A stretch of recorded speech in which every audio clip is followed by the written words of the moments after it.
ভালো কাজের হোটেল। টাকার পরিবর্তে এখানে ভালো কাজের বিনিময়ে খাবার দেয়া হয়। আমি ফকিরে পানি খাওয়াইছি।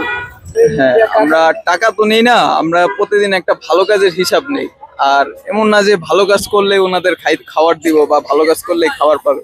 আমরা আর কি একটা উৎসাহ দিই যে প্রতিদিন অন্তত একটা করে ভালো কাজ করেন, যার বিনিময়ে আমরা খাবার দিয়ে থাকি। এই হলো আমাদের মোটিভ। অনেক ভালো কাজ করছি, মানে অনেক কি কম গরিবরা সাহায্য করি। হ্যাঁ, করে বুড়া মুরব্বীরা খেজমত করি, ওইগুলি করি আর ঘরের কাম কাজ করি। আসসালামু আলাইকুম। আজকে আসছে একটা ব্যতিক্রম জায়গায়, ভালো কাজের হোটেল। আপনি একটা ভালো কাজের বিনিময়ে খাবার পাবেন। আপনি যদি একটা ভালো কাজ করে থাকেন তাহলে আপনি তার বিনিময়ে খাবার পাবেন। আজকে আমরা আসছি সেই ভালো কাজের হোটেলে। আমার নাম রিফাত। ভালো কাজের হোটেল বনানী শাখা। ভালো কাজের বিনিময়ে ফ্রি খাবার খাওয়া যায়। তারা একটা ভালো কাজ করবে, এই আমরা ফ্রি খাওয়াবো। দুপুর 12টা থেকে 3টা পর্যন্ত চলে এই কার্যক্রম। এই হোটেল শুধু অসহায় দরিদ্র দুস্থদের জন্য নয়, যে কোনো ক্ষুধার্ত মানুষ একটা ভালো কাজের বিনিময়ে খেতে পারবে এই হোটেলে। না যে কোনো ভালো কাজ, এমন করো সকালবেলা দেশ থেকে আসছি, আজ কোনো ভালো কাজ করি না, নামাজ করি, এখানে আলে উপকার করি, মানুষের উপকার করি, মানুষের প্রত্যেকটা মানুষের উপকার করে তো নাম নাই। লাস্টে পাইছি অপমান আর অবদস্ত। ব্যতিক্রমী এই উদ্যোগকে আমাদের সবার সাধুবাদ জানানো উচিত। মানে ওনাদের কাছ থেকে হিসাবটা নেই, না হলে তো আর প্রতিদিন বলবে না না ক্ষুধার্তরা। আমরা এমন টার্গেট নিয়ে আসি না যে শুধু গরিব বাইসা বাইসা খাবো। যার পেটে ক্ষুধা আছে সে একটা ভালো কাজের বিনিময়ে খাইতে পারবে। এদিকে 1টা থেকে 3:30। আমাদের 3 দিন সাদা ভাত থাকে, সাদা ভাত সবজি ডিম, 3 দিন গুনা খিচুড়ি সবজি ডিম, একদিন স্পেশাল খাবার।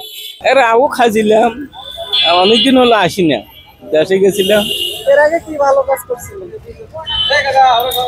মাঝে না একটা জগ ভরে আনি দেন দিছি, হাতে কাজে বাজারে এনে দেন দিছি, হাতে রাস্তা চেনে নাই, মুখ যাও অমুক রাস্তা।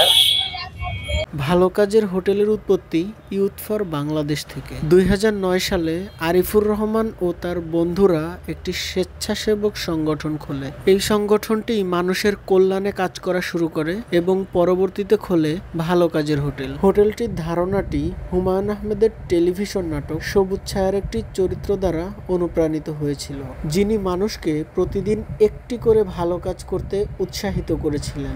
এই দর্শন থেকেই অনুপ্রাণিত হয়ে মূলত ভালো কাজের হোটেলটি শুরু করা হয়। ভালো কাজের হোটেল এটা নিঃসন্দেহে অসাধারণ সুন্দর একটি কাজ, যা সমাজে অনেক গুরুত্বপূর্ণ ভূমিকা রাখে। আমরা চেষ্টা করব প্রতিদিন অন্তত একটা হলেও ভালো কাজ করার। আমরা সবাই যদি নিজ নিজ জায়গা থেকে ভালো হই এবং ভালো কাজ করি, তাহলে এগিয়ে যাবে আমাদের সমাজ, এগিয়ে যাবে আমাদের দেশ, তার সাথে এগিয়ে যাব আমরা নিজেরাও। আমরা সবাই প্রতিদিন একটা করে ভালো কাজের প্রত্যয় নিয়ে আজকের ভিডিও শেষ করছি। দিস ইজ ওয়াসিক হোসেন স্বাধীন, signing out. Stay with good work.